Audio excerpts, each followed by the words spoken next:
All right, guys, I'm back with another episode of Beyond the Uniform with the LT's daughter. And today, my guest is Lenny Bradley, the founder of Purpose Over Pension. I am so excited to be chatting with Lenny today. He has the most incredible mission and message, and I love everything about what he is doing. I think he's kind of breaking the mold in a lot of ways. So I'm excited for him to share all about that. Lenny, welcome to the show. Thank you so much for being here. Catherine, thank you for having me. It truly is a pleasure. Yes, I'm honored that you are here. I'd love to just like start off if you could share a little bit about yourself, an overview about your career and what you're up to now, and then we can kind of get into the details a little bit later. Sure. Yeah, no problem.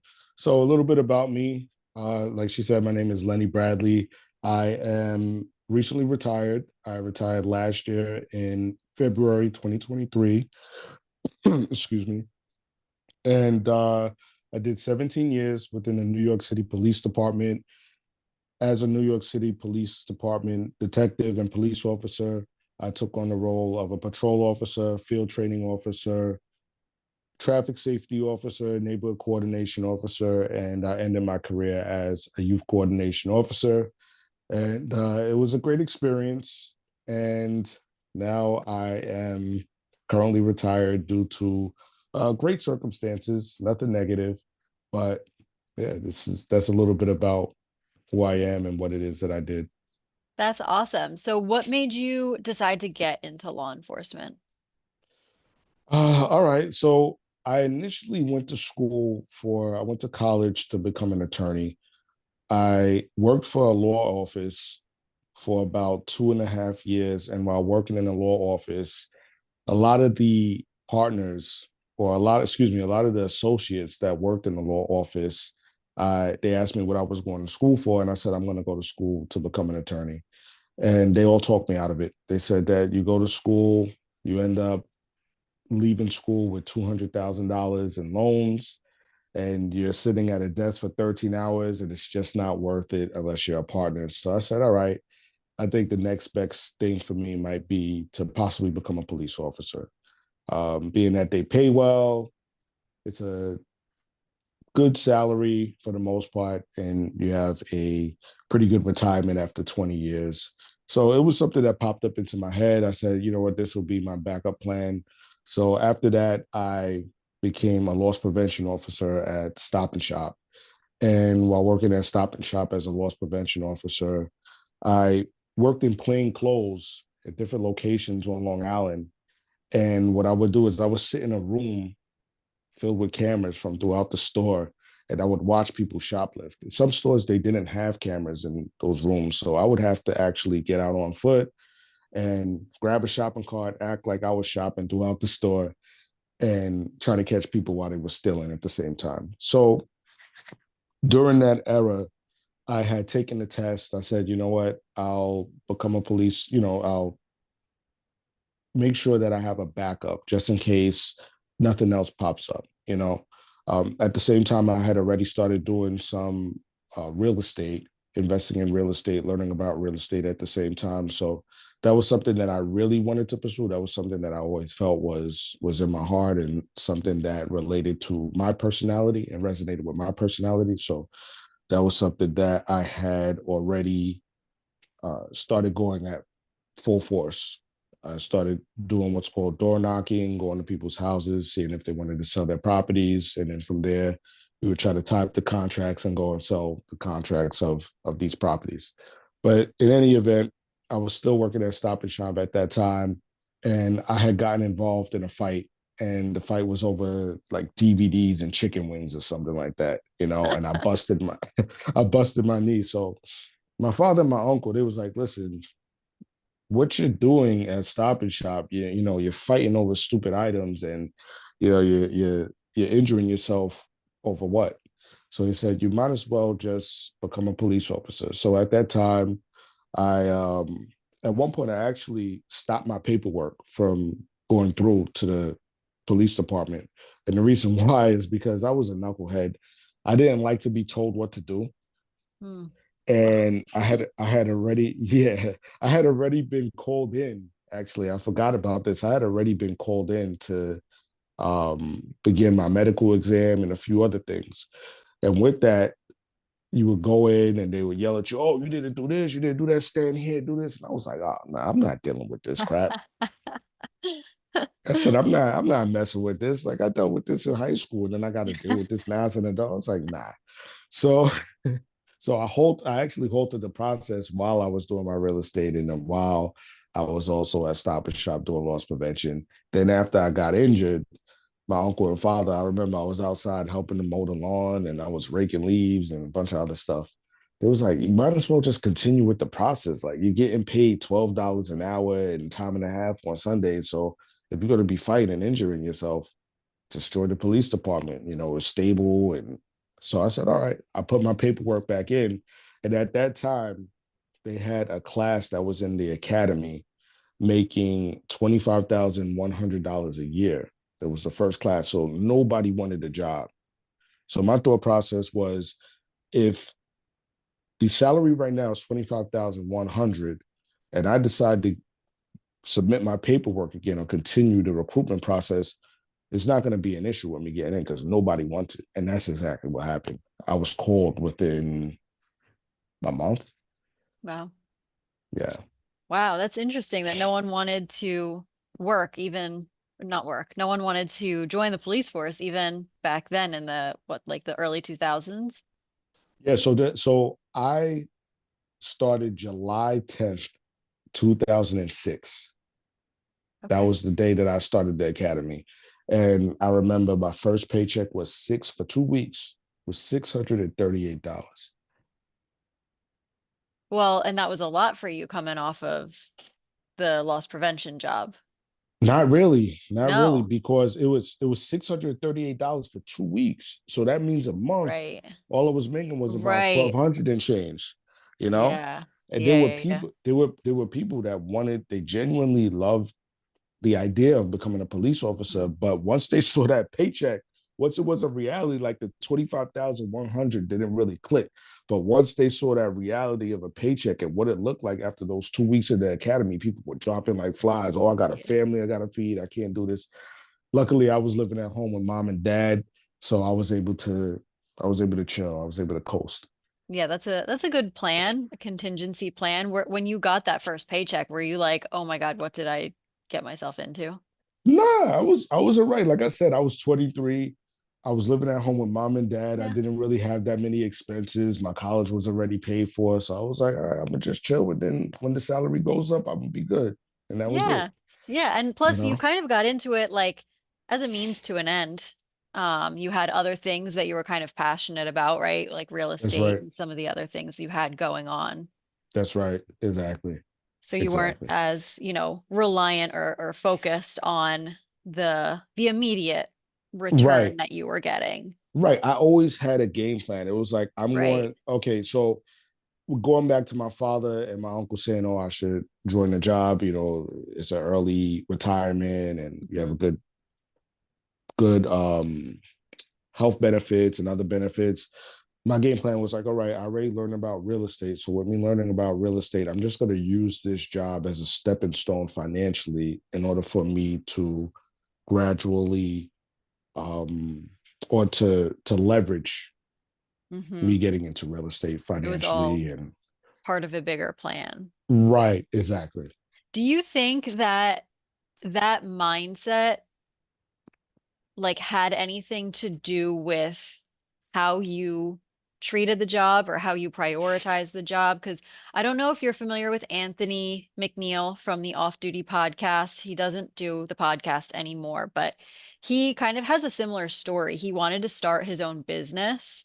And so he was like, well, policing is a solid career with a solid income, and I'll make the paycheck, I'll retire early, and then I'll open my business. And I think it kind of helped keep him grounded and keep things, his priorities in order. Do you think that it impacted the way you ran your career at all?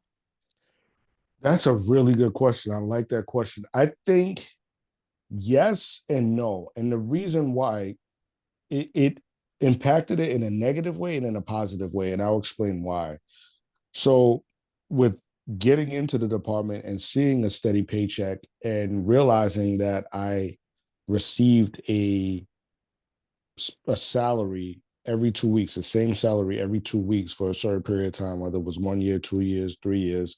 I knew that would enable me to purchase a house, purchase cars. I could base my expenses on what it is that I was going to be getting paid. And I think that made me very comfortable to the point where I forgot why I joined the job. Mm. I became very reliant on the security that came with the job, and I said, "Oh, this is all right."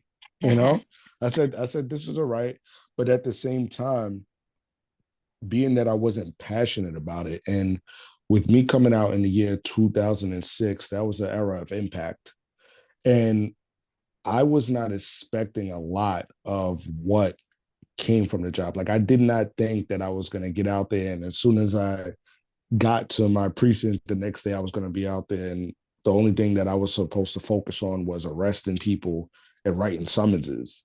I thought that a police officer was about just responding to 911 calls. I didn't know what to expect. So I think my level of expectation and what the reality of it was, I think it kind of disengaged me from being passionate about the job early on. And I kind of just did, I feel like at the beginning of my career, I did the bare minimum because it was not what I imagined being a police officer as a kid, with being a kid or being a teenager or being a young adult. It wasn't what I imagined it to be. And what it was is what a lot of Black Lives Matter, what a lot of the protests from a few years ended up being disgruntled about, and the reason for the uprising is based off of a lot of the principles that were adapted during those days when I was on the job, when I did start the job. UF 250s, criminal court summonses, it was all a numbers game. And it wasn't something that I was comfortable with. But because of the security and because of the ability to know that I was going to get a paycheck and health benefits, I went along with it, but it never really sat right with me. That's interesting. That's really insightful too. I feel like that kind of also goes along with what a lot of cops kind of fall into with the overtime trap, where they start getting so accustomed to those overtime checks, and then they're like, all right, well, this is really nice, so maybe I'll keep picking up some overtime shifts, and then you're so accustomed to that extra money that you're now kind of just like in stuck in this cycle that it's hard to get out of. Vicious cycle. It's a very vicious cycle. You get used to the overtime and then you start living beyond your means to the point where the overtime is the only thing that's going to allow you to stay afloat financially. Yeah, that's such a good point. I feel like that's something people don't actually think about because they're like, "Oh, I got this money. I'm making this money. I can pick up extra overtime whenever I want." But then if, you fall into the overtime dries up, or you fall into a situation where you can't take on the overtime because you're needed elsewhere. It's like, well, now what are you going to do? Now you've got this Right. car that you actually can't afford, or this boat that you actually can't afford and have no business owning. Um, so yeah, I think that it's just it's not the same, but it's a similar concept when it comes to, the finances and kind of getting wrapped up in them. Um, 100%. I I don't know if you know this, maybe you do, but I lived in New York for 12 years and Yeah. it was the greatest city. I loved my experience there. It was amazing. I don't know that it's the same now. It didn't, It's yeah. not. I It's haven't not. been there. It's off the hook. Um, It's off the yeah. hook. Yeah. My husband is originally from the Bronx and we relocated here just outside of Philadelphia. And I'm always Okay. like, let's go visit. We can see your grandfather. And he's like, no, no, we're not He's gonna. good. He's Yeah. good. He's like, no, we don't need to do that. Um, Yeah. but what was it like being, I mean, TV shows created around who you were. You were a detective, a an NYPD officer in, again, the greatest city in the world during some of the greatest years that, New York has Sure. had in recent years. What was that like? Very another great question. It I think that a lot of people that are on the job, well, let me speak specifically about myself. I would say that it was a wonderful experience, but it was more of a wonderful experience because of the relationships that I created with other police officers and then many members of the community. The Mhm, ones that actually cared about what it is that we were trying to do, the ones that actually recognized the good cops and the ones that were about being there for the members of the community and making them feel safe. mhm, It's definitely everybody. One thing I would have to say is that every police officer, no matter what it is that you have done within the New York City Police Department, everybody has the ability to create their own movie because it is such a big city. There's so much going on in every neighborhood has its own culture, it has its own style of doing things, and everybody has their own experiences that New York City has to offer them. mhm. For me, um, I do not regret any experience that I've had. I absolutely loved it, especially for the fact of like I said, once again, the type of people that I got to meet and the people that I was able to serve and the experience in doing that was very fulfilling. But at the same time, I think that a lot of people can get caught up in the fact that New York City or the NYPD is the most well-known police department in the world. They kind of use that for their ego Mm, and make the department seem a lot more prestigious than what it actually is. yeah. And what I would have to say is that there are prestigious units in the department, but the prestige that you see on TV is not all it's cracked up to be. And that's Yeah. me keeping it 100. You don't see what goes on behind the scenes, everything, you got the pretty boys on TV with their hats on and it, making the job seem like it's all about running and gunning. And it's really not. There's a lot of slow moments to it. The Mhm, facilities, I know they're trying to do a lot right now to fix up some of the facilities, but the facilities are horrible. Um, the work life balance is just not it's not optimal. Um, so I would say that it's a bunch of hype, but yeah. there are a lot of there. Yeah, it's a bunch of hype to it, and glorification that people want to live up to based off of what's in the media. But that I don't know if I answered Yeah, good enough, yeah, but definitely. And I actually really like what you said about the opportunity to make it your own movie. That like got me a little emotional. I feel like obviously I'm not a cop. I wasn't an NYPD officer, but in my own right, working in the city in the fashion industry, I can kind of resonate with that comment, and it's true. And I mean, they were some of the best years of my life. Um, One of the reasons that I started this podcast, started Beyond the Uniform and the LT's Daughter account and all of these things is because of some of the impact that I felt during the riots. Again, living in New York mm, City, I had sure, friends who were participating in the riots. I had friends who were, challenging me and who I was as a person, and obviously my social media was full of it too. And I really struggled during those times because I could only think of the cops as fathers and mothers or, parents.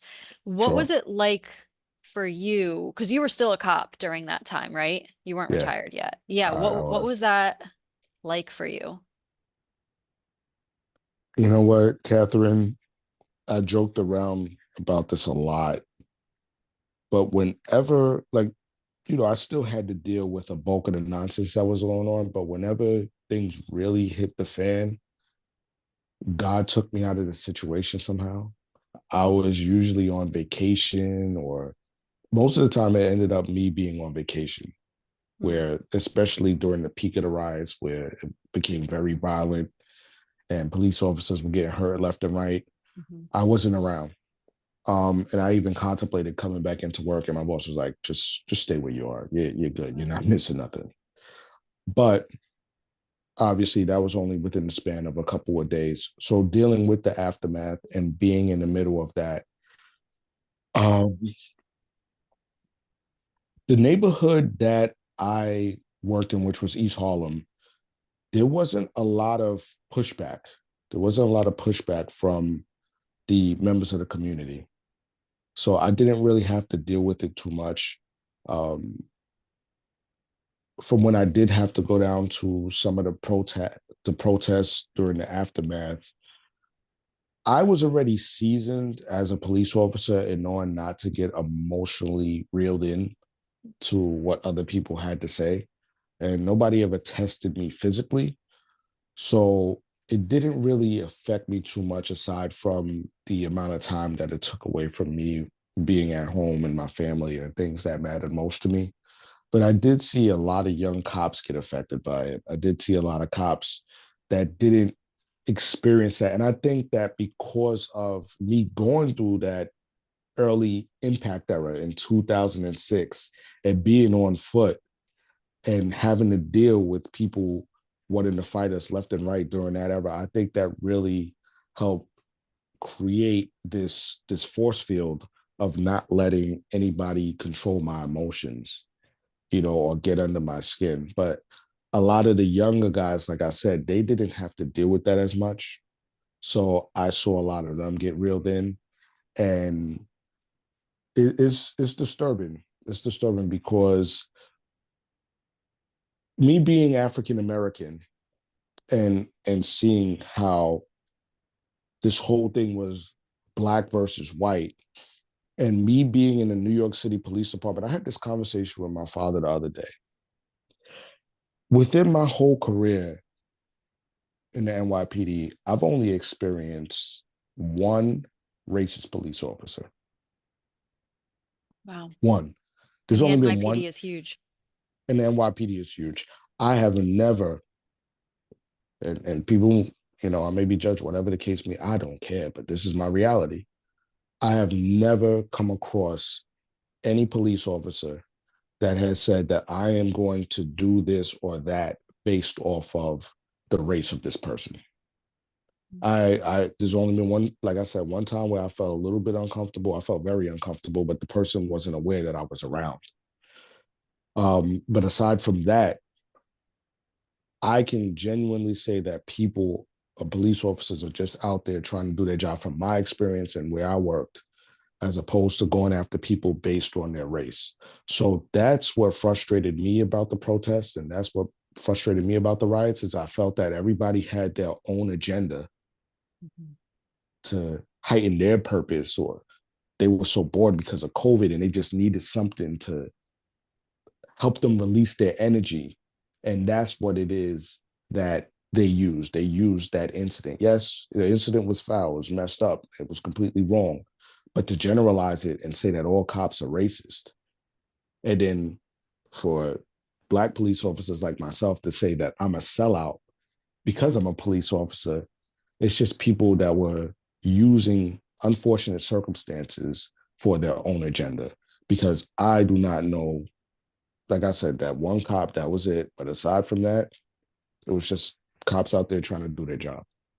Yeah. And then you're kind of caught in the middle of it. 100%. Yeah. Yeah. I even, I remember I had a live with, there was a member of the community. I had a great relationship with him. And he wanted to speak to me, with me being a police officer in East Harlem, and him being a staple in that community. And we had a great live. We had a conversation on Instagram, and he talked about what I felt about things that were going on in the area and things that were going on in New York City. And, I kind of explained the same thing to him that I'm explaining to you, that I've never experienced or I haven't experienced many racist cops. And he was like, oh, well, you know, what do you think about the riots and burning down the neighborhoods and stuff like that? I was like, why would you want to burn down your own neighborhood? This is where it is that you live. And Mhm. this is where I police, like, and we have a great relationship. And you know me as a police officer, and you know other police officers through me. So I don't understand why so many people are focused on what the media has to say when people like yourself have a relationship with police officers and understand that's not the case. So I that's what I feel about the riots. I think that it was just people that needed a reason to release their anger, and it gave them that. To be Yeah. honest with you, what are there injustices? Have there been injustices? 100%. Are there a lot of things that needed to change? 100%. But it didn't have to be done like that. Right. And I commend you for speaking out too, or speaking your truth and speaking about your experiences. And I think you're right. It was almost like people needed an outlet or a scapegoat for whatever they were feeling, whether it was, regarding George Floyd or regarding COVID or regarding whatever. They just Right. needed an outlet, and the cops ended up being, scapegoats. And I remember one of my friends, he and I don't really talk anymore, but he was participating in the protests and he was messaging me, how can you support cops? Like these people are terrible. X, Y, and Z. And one night in the middle of the night, he sent me a video. And if you remember, there was a curfew during that time Yeah. because of everything that was happening. Yeah. And he was out way past curfew and he was filming a police officer who was telling him to go home. And instead of saying okay, instead of walking away, he was filming him and coaxing him on and talking back to him and yelling at the officer. And he, eventually in the video, it was a fairly long video, the officer gets frustrated and starts yelling back at him and telling him, like, go home, you're out past curfew. And he sent it to me and he was like, why does he have to treat me like this? And I was like, well, first of all, because you're breaking the rule. Like, aside from how Right. you're treating him, you're out past curfew and you shouldn't be. And, maybe he wants you to go home and be safe and in your four walls with your family while he has to be there. He has no choice but That's to right. be there and make sure that the streets are as safe as they possibly can be. And you're out here just like egging him on and doing nonsense activities for no reason. I mean, Yeah. there wasn't a protest going on at the time. He wasn't like he was literally just messing with this cop, Yeah. basically. Yeah. And yeah, it was just there was so much of that and it just yeah, it was wild times. But what you said too, I wanted to mention about the anger thing and how you were kind of able to navigate it, but some of the other cops kind of struggled a little bit, which I have also seen kind of the after effects.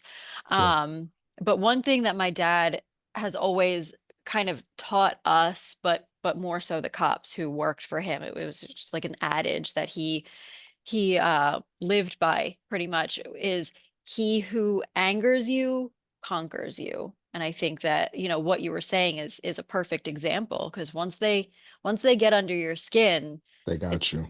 they got exactly, They they got got you. you. It's They all done got you. from there. Yeah. Um, you mentioned your family. Did you have kids while you were a cop? Did you have kids yet? Yes. Yeah. Okay. Okay. So I had my first in 2013, my second in 2016, and my youngest in 2019. Okay. Yeah. Oh, yeah. So yeah, definitely. Do Yep. you know, obviously one of my things is the kids. Do you know if they were impacted by the job at all? They have always told me that, well, my two oldest, obviously, Hmm. they've always told me that they miss me, Hmm. that they wish I was around more. How come I'm not able to go here? How come I'm not able to go there? And it sucks Yeah. in a major way. in a major way. But I would have to explain to him, Daddy's out here, and you see this house, you see this activity that you're able to do. I'm able to make that happen because of my job. And they will understand it for that moment until the next week and then the week after that. They have the events, they have the toys, they have the Nintendo Switches, Mhm. but they don't have their father. Yeah. And that's important. Yeah, definitely. And I That's, think a lot of, and it can be really hard, especially for a parent in today's society, I think, because there's a lot of pressures to get your kids the phone and get your kids the Stanley Cup and whatever it is. And that's right. I was talking to a cop and his wife recently and their daughters, I think they were like 15 or something, and they wanted a Stanley Cup and Uggs and their parents were just like, we don't got the money right now. Like you can't. You gotta wait. And the kids obviously, didn't understand, but I think there's just so aside from the kids, I think there's just a lot of pressures for parents, again, especially in today's society, to keep up with the Joneses and get those Yeah. things. Yeah. And the thing is, we try to compensate for the time that has been missed with these items, with material items. Yeah. And I think that a lot of police officers, whether they want to admit it or not, they try to justify them working overtime and they try to justify them wanting to be promoted to a sergeant or lieutenant to make more money for the sake of their children and the sake of their family. But a lot of times I think it's really ego. I think it's really ego. I think that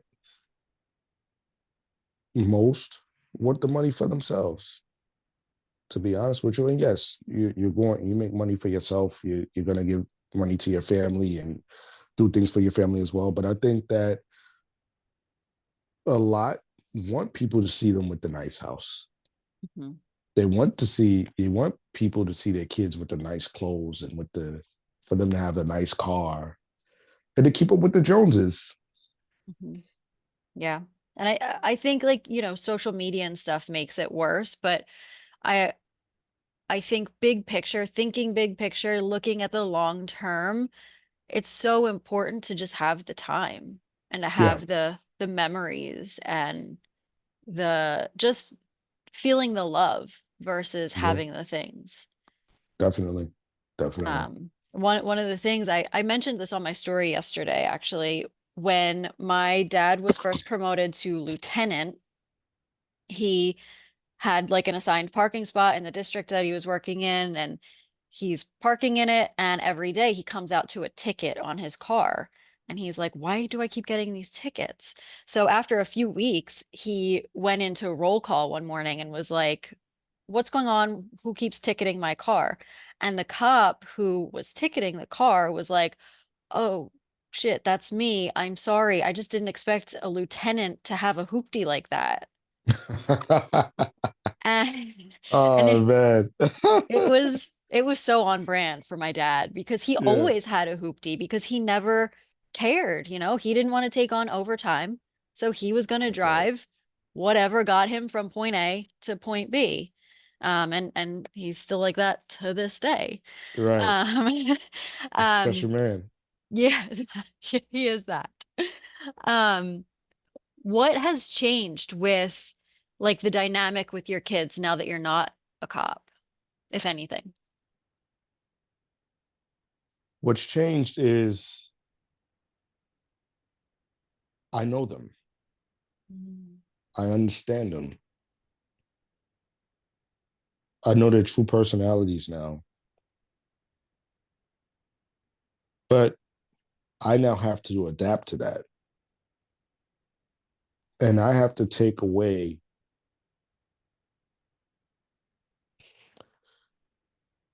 a lot of people say that you should not have an identity as a police officer, that you need to learn how to separate who you are as a human being and who you are as a police officer, that you shouldn't identify with it. And I totally agree.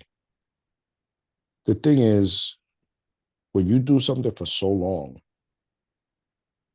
and it occupies your life, the majority of it for, there's some people that are police officers by the time they retire, they're cops more than they've been cops for more years than they've been alive, Mhm. you know? And I would have to say that subconsciously, a lot of what we see in the streets, a lot of what it is that we practice, a lot of who we're surrounded by, it becomes embedded in us. So I say this to say that I recognize who my kids are now, but what I haven't figured out fully yet is who I need to be for them. What I haven't figured out fully is what things I need to strip from what it is that I encountered in the streets for so long. What do I need to let go of so that I could be their best dad? Because when you see so much horrific things, so many horrific things in the street, you want to protect, or I want to protect my kids so much that I don't know if I'm being overprotective. I don't know if if I'm not protecting them enough based off of what it is that I've seen in the external from this household. So it's about me digging deep within to understand. And I'm a very, very firm believer in Jesus Christ and God. So on this journey, and I'll get into a little later also, what I'm doing is I'm digging into who it is that God needs me to be within my purpose so that I can be a better father and a better husband and not be that worried police officer that experienced so much negativity outside of this household. And then I'm bringing in that negative element and policing my children so that they do not become what it is that I experience outside of this household. Right. And I think, it might feel overwhelming or it might have negative feelings that come along with it, figuring out who you are as a father in this new chapter. But I also think it's a blessing too, because you get the chance to learn who your kids are and what they need from you versus being distracted essentially and just being in cop mode and not having to worry about it because now you have the awareness of I know this young person. I'm learning who they are and through that I'm learning who I am and who I will be for them. And I think that a lot of people don't get that chance. And so I think it's really really cool that you have that opportunity. Yeah, yeah, it is. And with me having my youngest, my daughter, she'll be 2 in a couple of weeks. I saw how much of life I missed in my oldest son. And I said that I can't continue to do this. Mhm. I can't, I feel once kids get the age of 12 and 13, they're gone. Yeah. They're looking for the rest of the world to be their parent, to influence them. It is so much easier now with social media and with a phone in the palm of your hand. And I'm the type of person, whenever I come across somebody that's in their 70s, I always ask them, what advice do you have for a young man like myself? And he says, spend time with your family, spend as much time with them as possible, spend time with them before they become teenagers, because you don't want to lose them to the rest of the world. And that's part of my purpose. That's part of why I decided to move on, become an entrepreneur, go through those battles, which is a whole Mm. nother story, and implant myself in their lives. And I have 2 young men. Young men need to learn from other men. Mhm.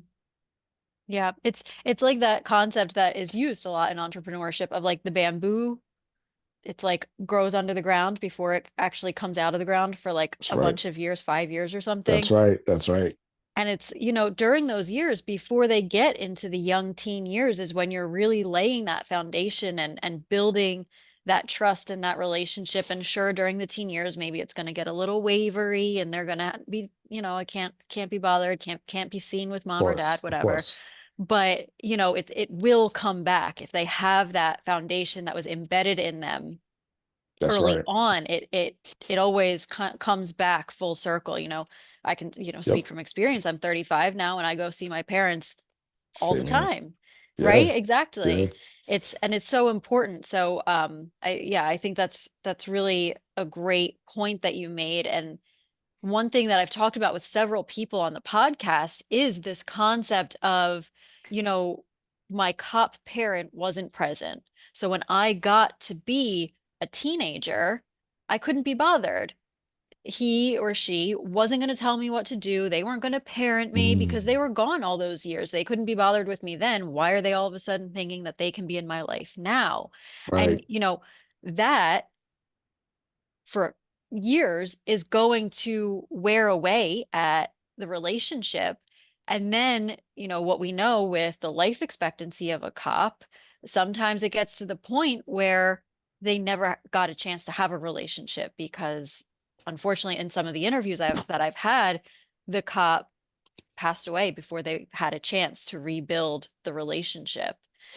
What I'm glad that you mentioned that, and this is something that I try to touch on very regularly. And I don't want to sound like a robot or too repetitive, but the more and more my platform grows, the more and more I'm going to keep saying it because I think it needs to. I think people need to hear this. Quite often, we think about cops and how quick they pass away upon retirement, but we don't think about the unfortunate circumstances of a possibility of the same thing happening to our kids or our loved ones. Mhm. So we may think, all right, yeah, the average lifespan after a police officer passes away is, additional 5 years, 7 years. I don't even remember what it is because I try not to let that be embedded into my conscience and define who it is that I am and what will happen to me. So I don't pay attention to those stats, even though it might seem like a significance. But back to what I was saying, what if you spent so much time as a police officer in your career trying to provide for your kid and then something happens to them? Mhm. Tragic car accident. I've had police officers that I know where, they've had kids that have overdosed, they've Oh. passed away. Mhm. Circumstances like that. Can you really live with yourself after that, knowing that you put so much time into your career, thinking that it was for the betterment of them, but there wasn't enough balance for them to know who you were and you to know who they were, and you to say that you spent ample amount of time with them so that if circumstances like that were to happen, you would not be overcome with guilt. So Mhm. that's just me taking it to the next level. That's just something that I needed to drum up so that it will allow me to understand what it is that I'm meant to do for them as well. Yeah, no, I think that that's a really good point. Something I do talk about is the fact that it's a dangerous job. A cop can die in the line of duty, as we've seen plenty of, especially this year. And, you don't want to get to that point and your kid ends up with no memories of you. But on the flip side, it's also a reality that young people die too, unfortunately, and Yeah. accidents happen and horrible things happen, Yeah. and that could also become your reality, and you could be Right. looking at retirement, on the other side of retirement, whatever it is, and not even have that person to build a relationship with at all. Yeah. Exactly. Exactly. Okay, so what made you decide to retire when you did? All right. Shifting So gears what? a little bit. Yeah, yeah, yeah. So what made me decide to retire is COVID had a lot to do with where I am right now in so many different ways. It got to the point where I was not, like I said, at the beginning of our conversation, I didn't like to be told what to do, from back in 2005, where I went to recruitment and they were telling me, oh, do this. I've always been like that. That's why I'm an entrepreneur now. But I didn't feel comfortable with getting the vaccine. And I vowed not to get it. So we started to receive the email stating that we had to get tested or we had to get the vaccine. And then it started to come to the point where it's like, all right, you have this amount of days to get the vaccine, or you're going to have to resign, or you're going to be terminated, whatever the case may be. So I already had been doing real estate, and I had a company by the name of Finance United that was for law enforcement, where I would make apparel, and I had a podcast as well. So during the course of my employment as a police officer, I never just focused on being a police officer because, like I said, it wasn't my passion. It was always entrepreneurship. So I had to think to myself, if I leave this job, what is it that I'm going to do? So I said, I already built up a real estate business. I already have a few things, like I already know how the process goes. And I have people that are willing to support me in it. So that's what I'm going to do. And I said, if that's what happens, then real estate is what it is. The anxiety of walking into work every day, checking my email, refreshing it to see if I received a letter stating that I was going to be fired or I was going to have to resign, it didn't sit right with me.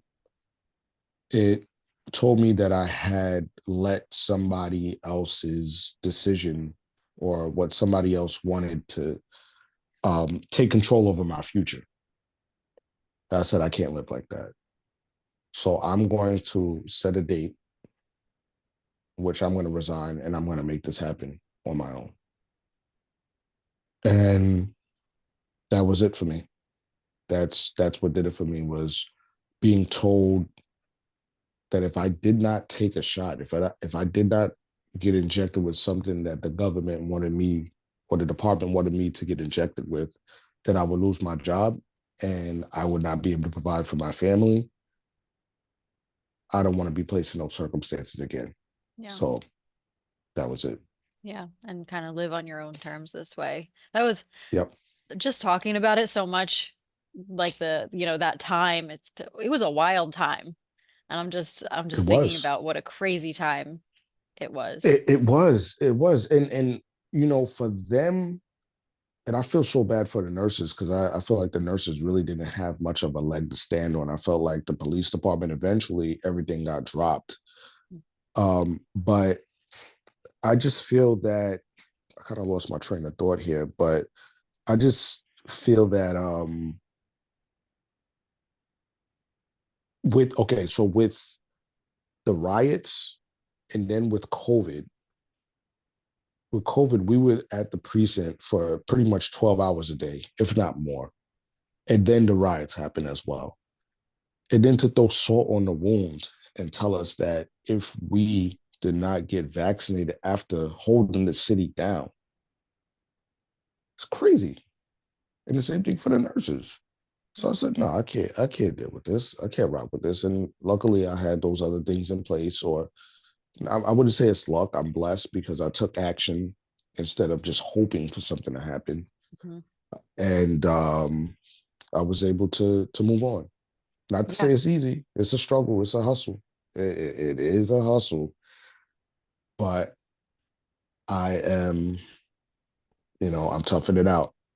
Yeah. And you set yourself up for that success too. You learned the real estate, you explored other endeavors and really set yourself up for that moment when you had to make that decision. What kind of thoughts or doubts did you have when you decided to make that decision, if any?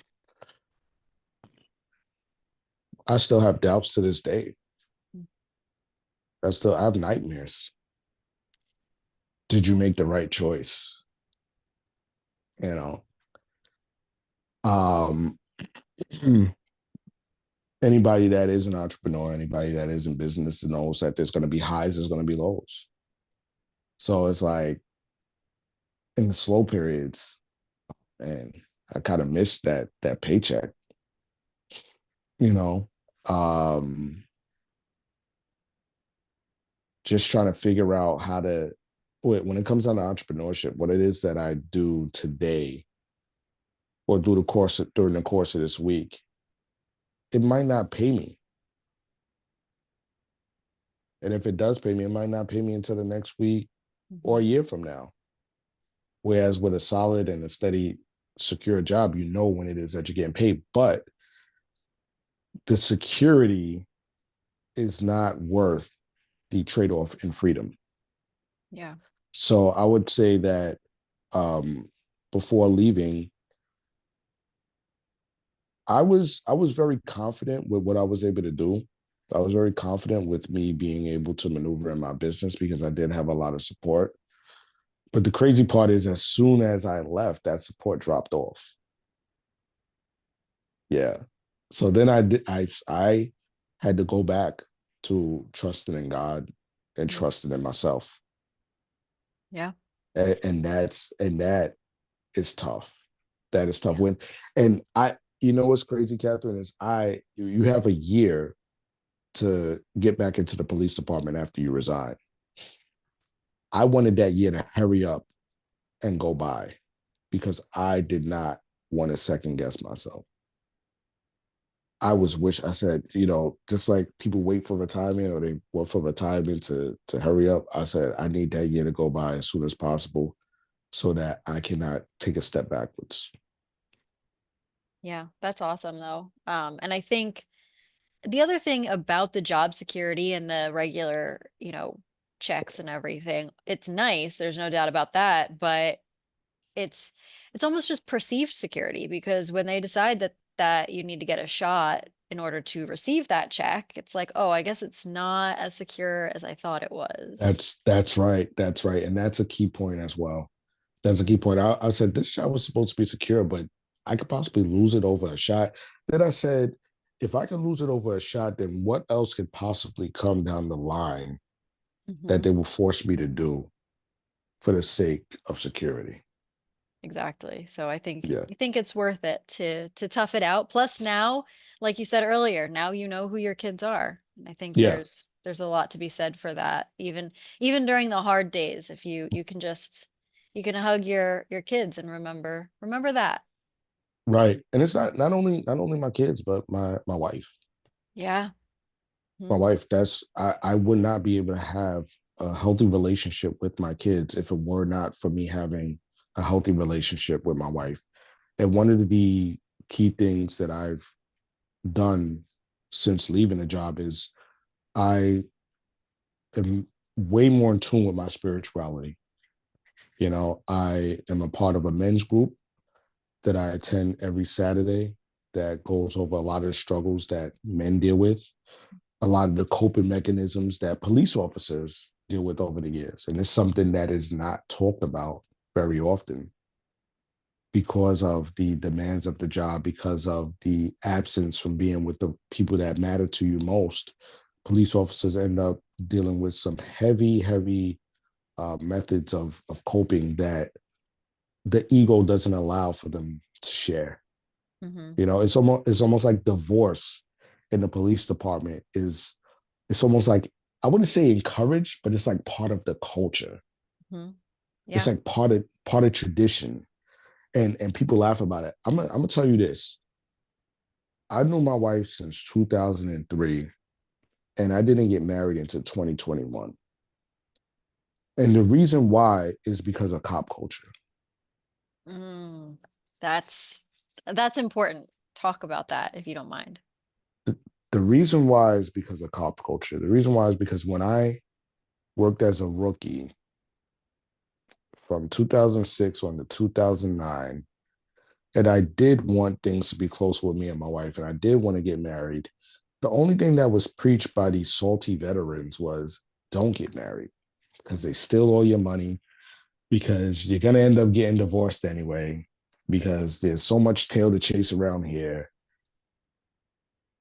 It was just so negative, just so negative. And it really, like I said, when you're surrounded by that left to right, and when you see this person talking about, oh, his wife cheated on him and now this is happening and just all over the place, it really disheartened me. And I had a good woman by my side, and I still do. But because of the culture and because of the fear and because of the coping mechanisms in pornography and womanizing in the police culture, it's joked about and normalized because people like to be around other people that are going through the same circumstances as them. When you have somebody that's faithful to their girlfriend or faithful to their wife, it's almost like the anomaly. It's almost like, why? Why? Yeah. I want to be that. Yeah. I think I emphasis on salty. And huge emphasis, huge emphasis. So with me leaving the job, one of the key things was my spirituality, but also healing a lot of the wounds, healing a lot of the negativity that was associated with me not having a great bond with my wife due to fear that was instilled in me. And I can't blame it on other people. It's a matter of what it is that I allow into my being as well. But that culture of womanizing and all that other stuff is just too accepted in the police department. There's nothing, anybody that's listening, you know what I'm saying? If you're going through a tough time with your wife, with your girlfriend, don't listen to anybody else's story and what it is that they're going through. Focus on what it is that you have in front of you. And a lot of times, it's not your wife, it's not your girlfriend, it's what's going on in you that you need to fix first. And once you get through that, then you try to figure out together how you can make things happen. Don't focus on what it is that she's doing wrong. Focus on what it is that you're doing wrong and what it is that's happening to you inside. Yeah, that's such a good point. I think during one of my events, I was talking to an officer and his wife. They had been recently married. It was both their second marriages, and they were going through some struggles because he was experiencing a lot of bullying and peer pressure at work. And one of the things was they tried to talk him out of getting married to her Wow. because they're, why do you want to get married? There's women everywhere. We've got X, Y, and Z. She's going to weigh you down. Like you said, she's going to take your money. Like, why would you want to do that to yourself? Don't do it. And all of these things. And it's just awful that that's the culture. And I, it's so accepted, like you said. And they were going Right. through it as a result because he was struggling with that outside, the external um pressures. And it's not fair to the relationship, but also to yourself to kind of give into those things. So I think that's a really important point that you just made as far Yeah. as that culture and the way cops can kind of treat each other, especially when it comes to their relationships. Yeah. Yeah. And even still with a lot of police officers that I speak to, it's like I'll get on the phone with one and it's like, oh yeah, I'm going through this divorce or I'm going through that abort. Excuse me, I'm going through this or I'm going through that. And it's like, heck, man, it never stops. But I made a conscious decision to not let that be me. And I did go through a lot. We've broken up about twice to the point where it looked like there was no return. But I feel like God has a purpose for us being together. And once I started focusing on Him instead of focusing on the opinions of others Mhm. and what others felt was impossible with this job, I turned to God and He told me it is possible and this is what you need to do. Yeah. Well, kudos to you and to your wife for making it work. Do you have time for a few more questions? Of course. Okay, awesome. I Well, first I wanted to know, how has your relationship with your wife changed since you left the job? My relationship with my wife has been great. Well, you got married. Well, I got married right before I got married 2 years before I left. Okay, okay. And I honestly think that that's what needed to happen. I think that there's another thing. My whole thing was I didn't want to get married because I felt that due to the success rate of marriages in the police department or people that were police officers being married, I felt that um, I just needed to have an out because I didn't want to get taken for all my money. I didn't want to be in an unfortunate circumstance like other people. But I realized that it's not just about the money. Like it's about the relationship. It's about giving to each other and loving one another. And when I started to realize that, I said, you know what? Let's just do this. Let's get it done. So there were a lot of ups and downs before getting married, but once I got married, it's been great because she realizes that I'm all in. You know, we had another baby after being married, and the amount of time that I'm able to spend with her and the things that I'm learning from really digging deep within myself, I'm able to give her more of me. Mhm. And with me being able to do that, it makes her happy. I love that. That's awesome. Good for you guys. That's Thank amazing. And you. you don't have that that chatter in the back of your mind either, for from the other people talking about their nonsense. No, no, because you know why? I'm surrounded by men that can tell me why it works now as opposed to why it Mhm. doesn't. Yeah, and I love that you not only are in a men's group, but that you mentioned that you're in a men's group because I think that is just awesome. I think men in general, cops especially, but men in general, I think need more of that, more of those positive influences, positive people in their lives so that it's not just, we're men and we're manly and we get things done or, whatever it is. So Right. I love that you found a men's group that fits, what you want out of your life. 100%. It's been a blessing. Yes, I love that. So you mentioned the Finest United and you now have Purpose Over Pension. So Yes. how did you start Finest United? Like what was the story behind that and how did you make the transition into Purpose Over Pension? Oh man, very good question. So this ties into my relationship with my wife. I was going through a very dark time. This is before we got married. We actually separated, and she left the house. I was in a funk. I was depressed, and it was a point where there was a lot of negativity that was going on amongst the police department. So I chose to, even though there was a lot of negativity that was going on in the police department and within my own life, I felt like it was something that was given to me by God to start up Finance United and make apparel that would kind of uplift the morale or uplift the spirits of police officers through streetwear. And I've always been into streetwear. I've always been into sneakers. I got tired of a lot of stuff that was out there. A lot of the law enforcement stuff that I saw was thin blue line this, thin blue line that. I kind of wanted to make it a little bit more, um, not stand out as much, kind of like subliminal. And so yeah, I just got it started. The first shirt that I created, there was a guy in my precinct.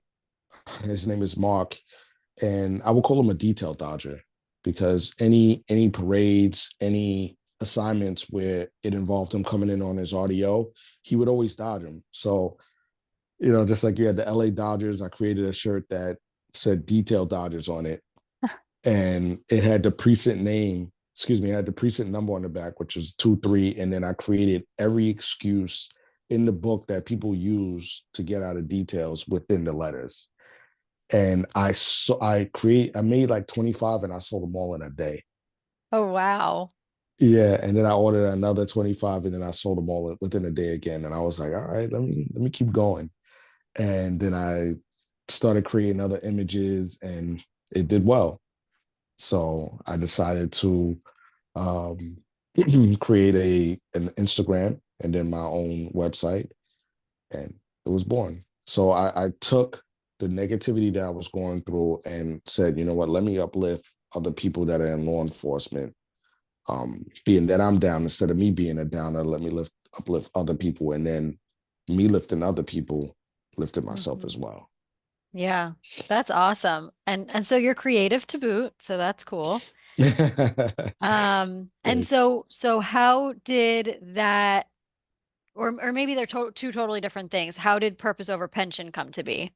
Okay, so with Fighters United, I built a good amount of traction, and then I said, you know what? I want to speak about law enforcement. I want to speak about what's going on in the police department.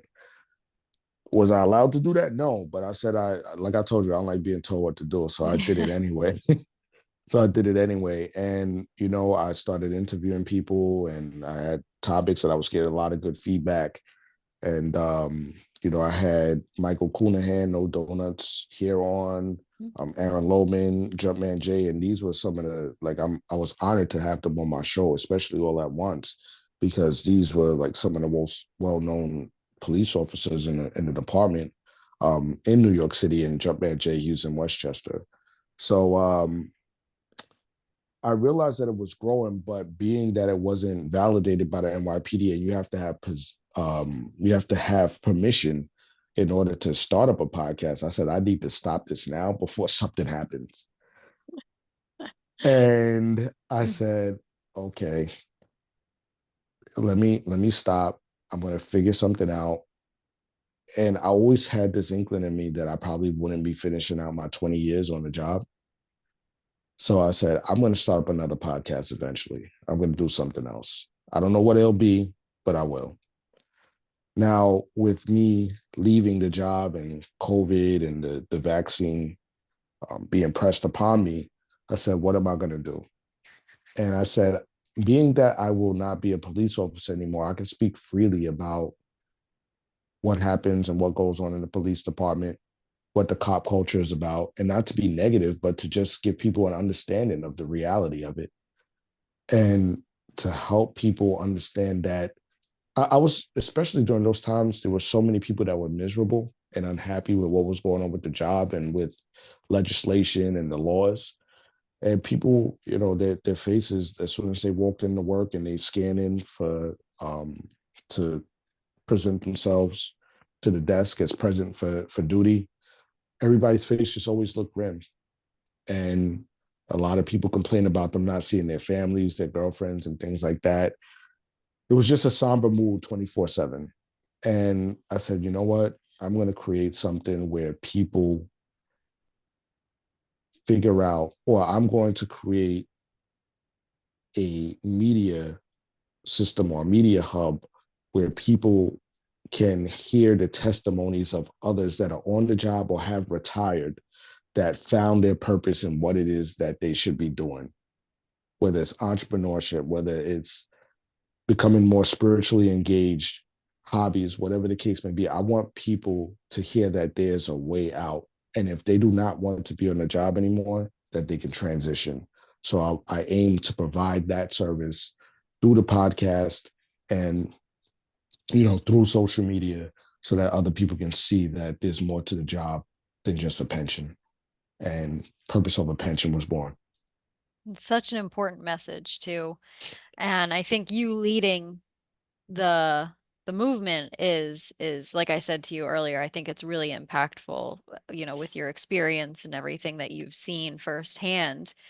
What is some advice that you might give to an active cop who isn't maybe ready to leave, but wants more for himself and his family?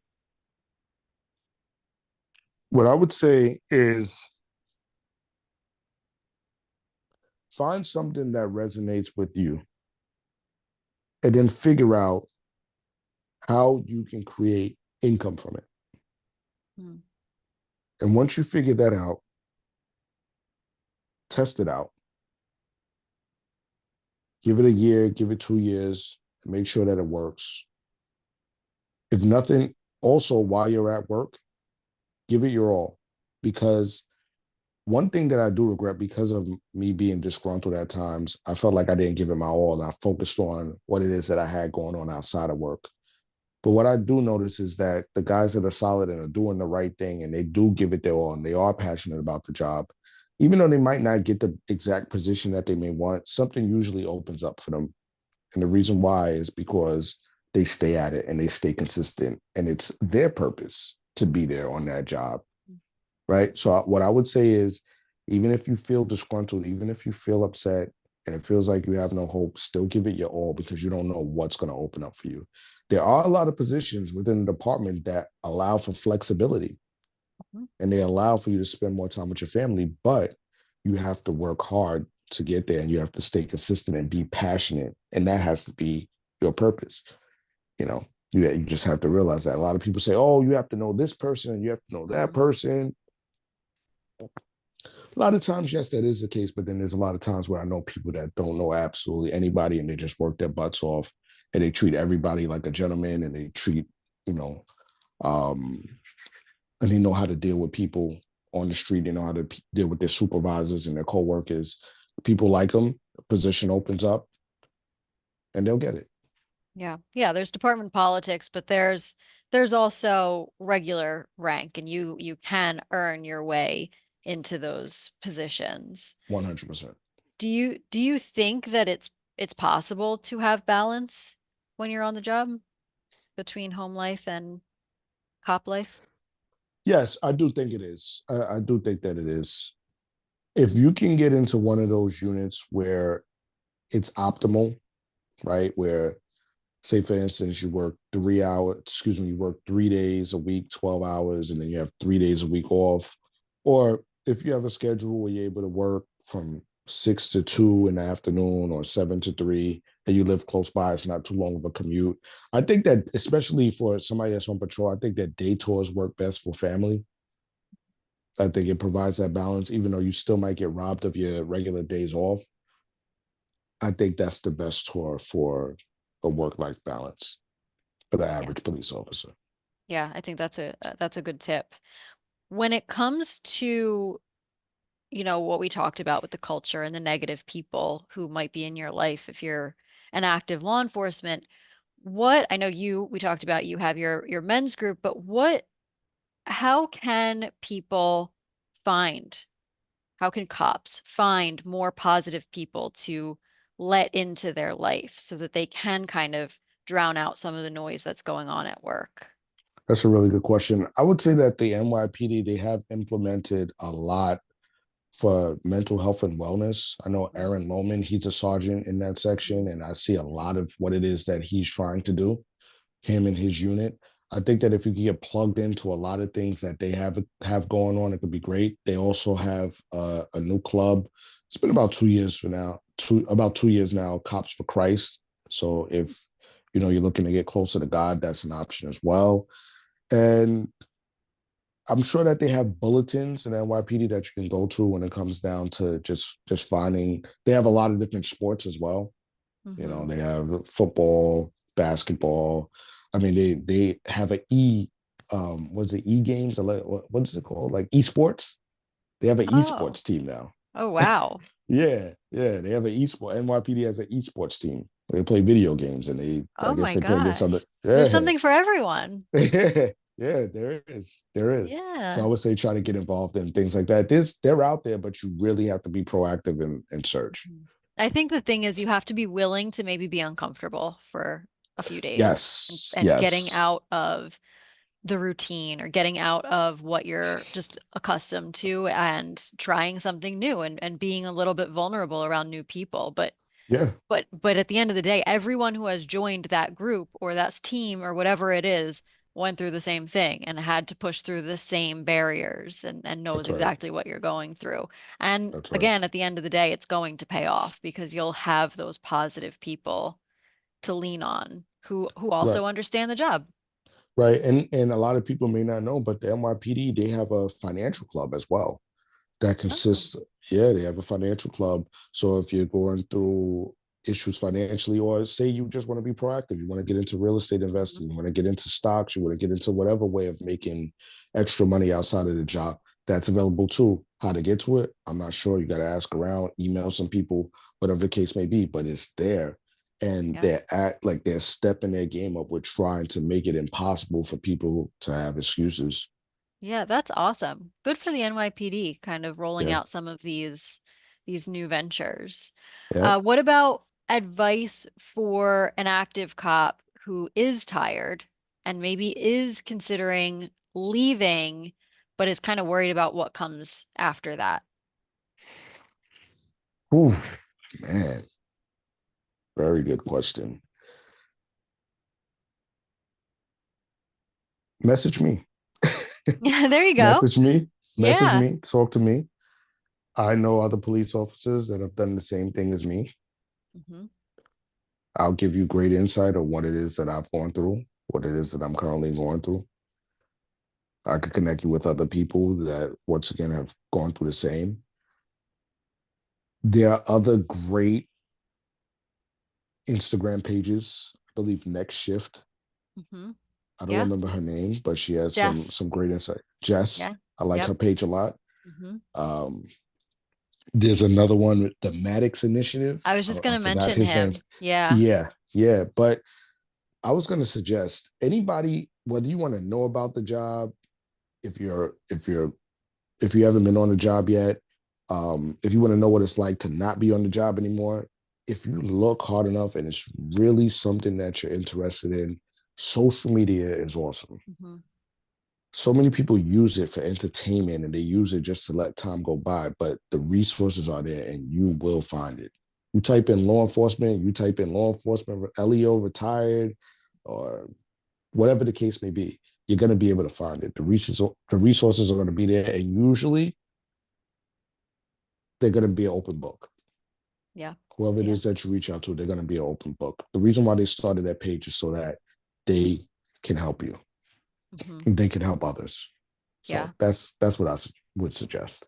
Yeah. The people are out there. You just kind of have to do the footwork and find them and understand that chances are they started it because they've been through whatever it is you're going through. And so they're Solid. going to be, like you said, an open book, and they're going to want to be maybe the figure that they didn't have when they were going through it. Exactly. Very, very solid point. Very Yeah. solid point. Yeah. Um, okay, so what do you want your ultimate legacy to be? My ultimate legacy, I want it to be where I can bring as many police officers or just as many people to Jesus Christ and God as possible through identifying that is not just about the materialistic items on this earth and about the prestige, but the relationship with him and with Jesus Christ. And if you tap into him, excuse me, if you tap into him, there will be no doubt that you will figure out what your purpose is. Mm. Yeah. It's not about me. It's about other people and their salvation. I've seen what God has done for others. I've seen what he's done for me. Obviously, I've experienced what he's done for me, but then I also see what happens when he is absent in many people's life. Mm. So that's key for me. A lot That's of people awesome. they might not want to hear it, but that's the truth. That's okay. Okay, so how this has been amazing. I feel like you just touched on so many incredible points, and I can't wait for people to hear everything that you had to share. But how can people find you, find Purpose Over Pension, find your podcast, all the things? Thanks for asking. So you can find me on Instagram, Purpose Over Pension. Everything is Purpose Over Pension. YouTube, Facebook as well. I'm not that as active on Facebook, but the best way to reach me, DM me on Instagram. I respond very quickly. I'm on there always trying to make content or something like that anyway. So that's the best route. Amazing. And stay tuned for more podcasts, Purpose Over Pension on YouTube. And also, I'm on Spotify. The podcast is on Spotify, it's on Apple Podcasts, Google Play, and iHeartRadio as well. Awesome. And it's a great podcast. Thank you. Thank you so much. Yes, absolutely. Thank you so much. Is there anything else that we didn't cover that you want to mention? I just want to mention that you're doing a great job. Oh, thank you.